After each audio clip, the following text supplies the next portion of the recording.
Ama bu cemaat görüyorum, dinliyor ki her şeyi. Boş ya. Ona vakile bir bedavını çoğunu. Yani am zonin inşallah arota bomba konu arota vona xoşa am zon. Başa arama Arova xoşa. Ana az vekile ver, siyasetçiye ver, gol mağduriyeti xod insani xod ne xodi vardı ne gündem ne de ne bera vakiye şekil. Ne? Am şunu ve xodar xsi kısmet bu vesile am şunu ve deri. Ben. Am mecburen dengi milleti xod bile. Am mecburen hendik prizgireke memleketi xod milleti xod çareser. Ben. Am mecburen god pay mada insani pay ma bir dola av cihat hem khira ve dam memleket için. Pay mada ne beş dola vaji kharu ve kharu kifa ve mizan ve şukat pay mada ne beş.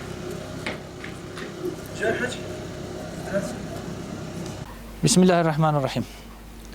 Değerli basın mensubu arkadaşlarım ve bizi izleyen muhterem vatandaşlarımız, bugün Gülyazı köyümüzü, Uludere'nin Gülyazı köyünü ziyaret ettik. Köylülerimizle bir araya geldik.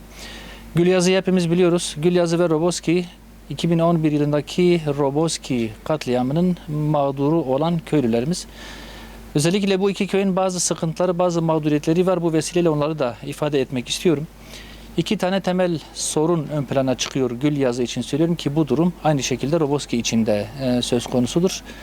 Birincisi, daha önce katliam sonrasında 34 vatandaşımız katledildikten sonra buraya bir sınır kapısı açılması sözü verildi ama aradan geçen 15 yıla rağmen halen burada bu sınır kapısı açılmadı. Buranın geçim kaynağı malum sınır ticareti idi. Oraya giden ve katledilen kardeşlerimiz de sadece rızıklarını kazanmak için öbür tarafa gitmişlerdi. Dönüşte malum bombalandılar.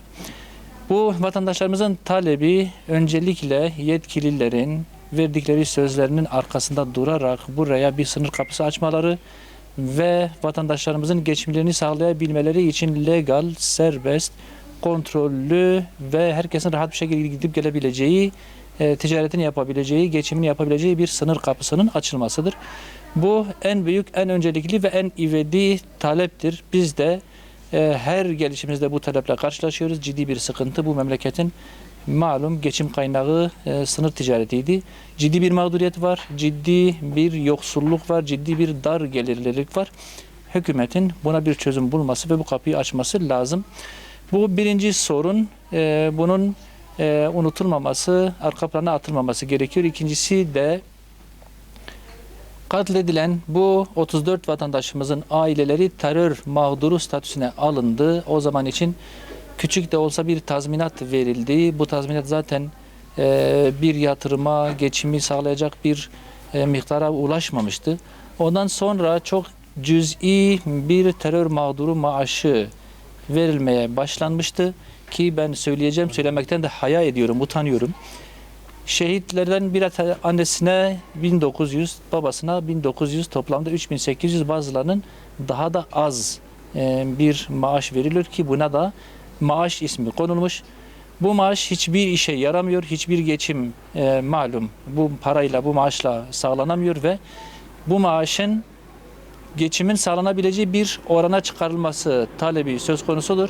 Eğer asgari ücret ya da daha iyi bir rakama çıkarılmazsa bizim bu maaşa da ihtiyacımız yok. Bunu da reddedeceğiz. Bunu da bize vermesinler şeklinde bir haklı sitem var.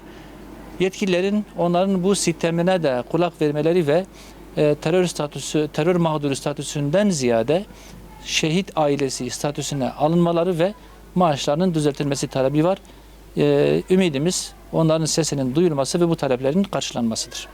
Devletimiz bize sahip çıksın, sahip çıkmasa bu geri kalan maaşı ya da devlete iade edip istemiyoruz. Çünkü bu sadaka değil. Sadaka da olsa yani bir öğrenciye verilecek parayı da değil.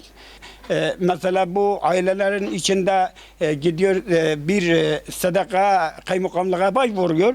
Diyor senin maaşın var. Bu maaş sayılır. Senin maaşın var.